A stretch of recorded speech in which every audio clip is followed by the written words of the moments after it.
I loathe the sentimentalization of public policy, Kat. Oh, well, I mean, when we're talking about people who came here as children, of course. But again, I want to talk about, Charlie, about Nancy Pelosi. So she's so concerned about it, and instead of actually starting to work on a bill, she thinks that what they would really want is for her to call the president or whatever and say, hey, like, tweet out that they're going to be okay. I mean, what?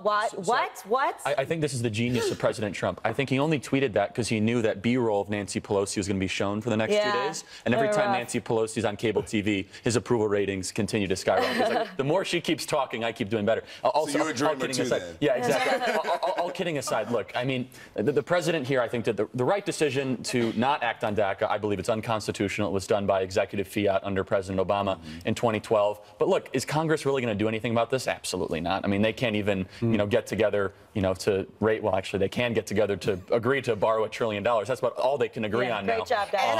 I think, though, that point is accurate, Charlie, is that we all know, including President Trump, that Congress is going to be unable to be successful here. Yes. So that's why when the president talks about, handing this off to Congress with the intention of a long-term, as you point out, Kat, solution for these so-called dreamers, I can't buy it because experience knows, and certainly what we've seen has shown us that Congress is absolutely incompetent. Right. You might have used even stronger word earlier. Inaccurate. Right. So we know that that's going to be an epic failure by the part of Congress to pick up the ball. They're not going to do it in 6 months. They probably wouldn't do it in 6 years. So what we know is that these 750-some thousand people who were brought here as kids illegally, but as children with no intention of their own behalf, are understandably concerned and fearful.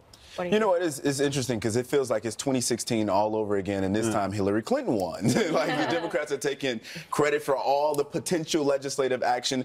It's a sad scenario. What's more sad is the fact that there's been all this fake outrage, if you will, at the part of people like lying, cheating, sleazy Mayor Rahm Emanuel of Chicago, who's having press conferences saying this is a Trump-free zone, when in fact we know that according to President Obama himself, who said that he couldn't unilaterally create law or rewrite the federal statutes, he said that DACA was going to be a temporary program. So knowing that this was going to be a temporary program, why are you so outraged? Well, okay, go ahead. Can I speak just to the opportunistic point you made earlier? You're right. This is, I think, President Obama knew, because he's also used to teach con law. The man's not dumb when it comes to constitutional restrictions. He understands that this is beyond scope of what's permitted with the executive branch. He did it as a temporary measure. You're right, Gianno. Because I think he felt that was a better opportunity than doing nothing. He knew he had no political capital. Nothing he would have tried to put forth through that Congress would have been successful.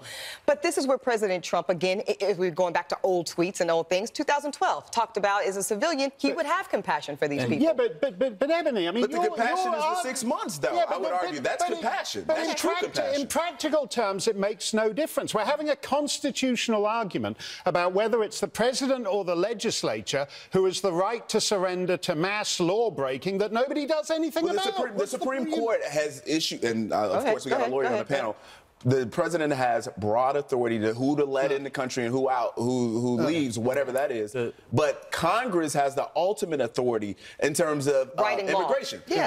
With that being the case, wouldn't you rather, especially if people are saying that Donald Trump is a racist, he's a bigot, he's cruel to animals, humans, and everything else? Really quick. You should want Congress. You should want this to be in the hands of Congress. The dreamer should be thanking President Trump. The Fifth Circuit was about to strike this down, and very few people know that. It was working its way through the court. So he had to act on this, or else all the dreamers would have been put in a terrible situation. But no one would ever get deported anyway. You can't get deported. I speak as, someone threatened to deport me. People can get deported. I had clients get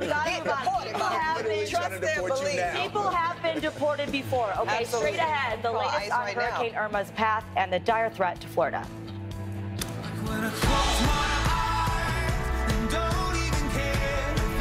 Well, I will disagree a little bit. I think, first and foremost, well, a little bit.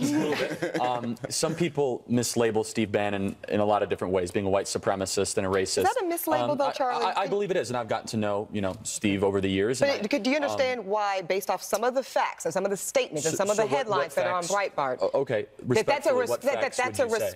Some of the headlines, pretty much. I mean, you can talk about them. He talks about the alt-right. He talks about you know, Jews, death to Jews. I mean, I'd like to say Breitbart that. never said anything that like that. has been on that on Breitbart. No, sure, no, yes, no, it no. has. I mean, they have had a couple headlines against Billy Crystal 2 years ago, but I would hardly say that Breitbart But do you said think it's anything like I understand it's not your opinion, but do you understand what some people would interpret it that way? I wrongly interpret it. Sure, I can see how people, based on the information they're consuming, would wrongly come to that. Just really quick, is the reason I'm disturbed that Steve Bannon's no longer in the White House is who is more consistent with President Trump's agenda than Steve Bannon? It's not Gary Cohn. But we haven't gotten anything done. Yeah, But to your point, Ebony. We've gotten something. Go ahead, Mark. But to your point, Ebony, one of the things about Trump that happened during the primary was that the traditional things that destroy people, accusations of racism or white supremacism or whatever, Trump was able to overcome.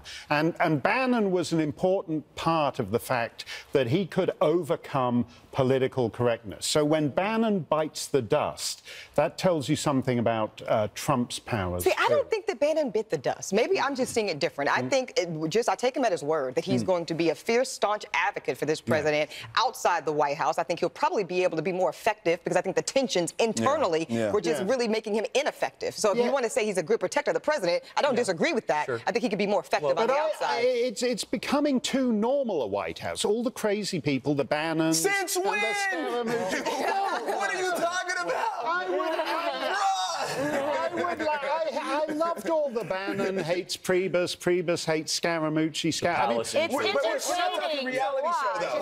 to watch.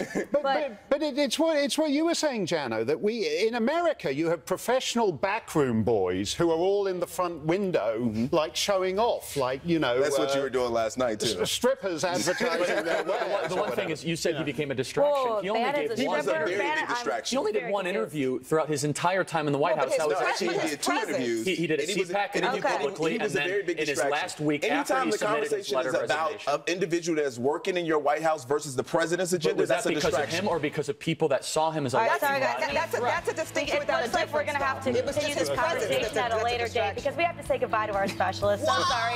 Charlie Kirk and Gianno Caldwell, thank you both for joining us. Up next, it's Wait What? Don't go away.